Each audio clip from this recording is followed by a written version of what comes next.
د حضرت شمس المشایخ حضرت علامہ و مولانا خلیفہ دین محمد صاحب حفظه الله تعالی په افغانستان سرزمین باندې نوی فارغینو ته یو ډېره ښکلې وینا اواز او نصیحت فرمایلی دی. نو راځئ د هغه دغه ویډیو را سره مکمل تر اخره پورې نن موږ وینو چې څنګه فارغ شي بیا دستي تخصص ته لاړ شي. منع خو نه ده، زیادت علم ده، خو ظرفیت کم وي. چا ویلې د ابن تیمیه په باب کې یو چا لیکلی دي وایي علم زیات و عقل کم و. علم بې ځایه تر استعمال شو ځکه داسې تفردات لري. علم بې ځایه استعمال دا چې کشر تخصص وکړي یو څه ټکي غټ غټ د عربي زده کړي بیا اول په استادانو ردونه کوي چې دغه تفقه او تخصص نه ده کړی د دغه فتوا نه ده صحیح.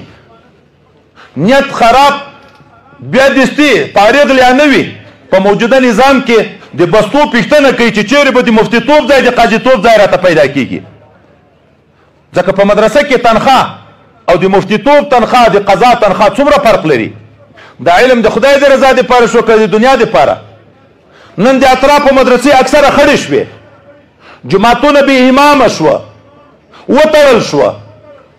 حتی یو ځای کې د افسوس ځای ده د چهارشنبې په ورځ مړه شوی و، د جنازې څوک نه و.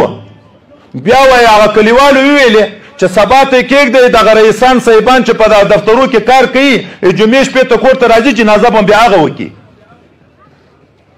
د دغه ملت په قربانیو موږ دا حکومت ته رارسېدلي یو. د دغه عوامو په معاونتو یوه عمي خپل کور دی د یو مجاهد په سر باندې قربان کړی.